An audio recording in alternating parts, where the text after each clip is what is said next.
अर्जुन आगे आगे भाग रहे हैं और ब्रह्मास्त्र की अग्नि पीछे पीछे भाग जा रही है। तो ब्रह्मास्त्र को देखकर अर्जुन भगवान श्री कृष्ण को पुकारने लगे और कहने लगे, कृष्ण कृष्ण महाबाहो भक्तानां भयंकर नान्यम तद्भयं पश्ये यत्र मृत्यु परस्परम।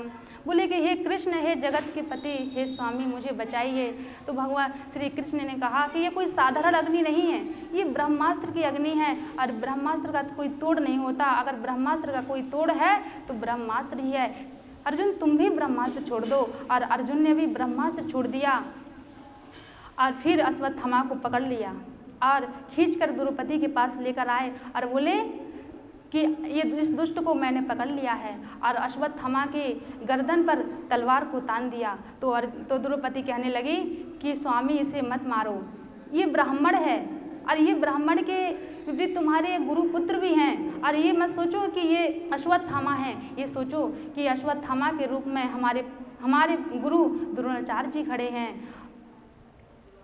और सब ने तो उसके बाद सब ने कहा कि इसे छोड़ दो। लेकिन द्रौपदी की आवाज़ सुन के अर्जुन शांत हो गए। लेकिन भीम ने कहा कि अर्जुन तुम भले ही शांत हो जाओ, लेकिन मैं इसे नहीं छोड़ूंगा। युधिष्ठिर ने समझाया कि भीम इसे छोड़ दो। वहाँ पे भगवान श्री कृष्ण भी खड़े थे। तो पांचों पांडवों ने कहा कि आप ये बताइए कि कृष्ण हम क्या करें, इस वाल हत्यारे का हम क्या करें। बंधुओं, भगवान श्री कृष्ण ने कहा कि ब्राह्मण को मारना नहीं चाहिए और वाल हत्यारे को छोड़ना नहीं चाहिए। ये भगवान श्री कृष्ण की कही हुई बात है। जैसे भगवान श्री कृष्ण टेढ़े और वैसे ही उनकी बातें भी टेढ़ी कि ब्राह्मण को मारो मत और वाल हत्यारे को छोड़ो मत। अब वहाँ पे सभा में बैठे किसी की भी बात ये समझ में नहीं आई। लेकिन अर्जुन समझ गए कि भगवान श्री कृष्ण का इशारा अश्वत्थामा के माथे पर चमकती हुई मणि पर है।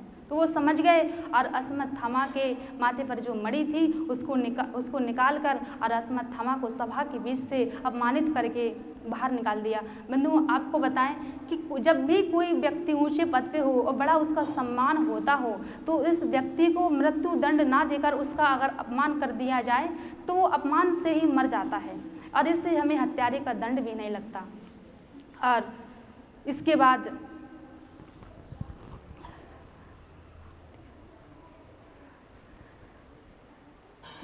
वो अंकल जी को बुला दीजिए अभी।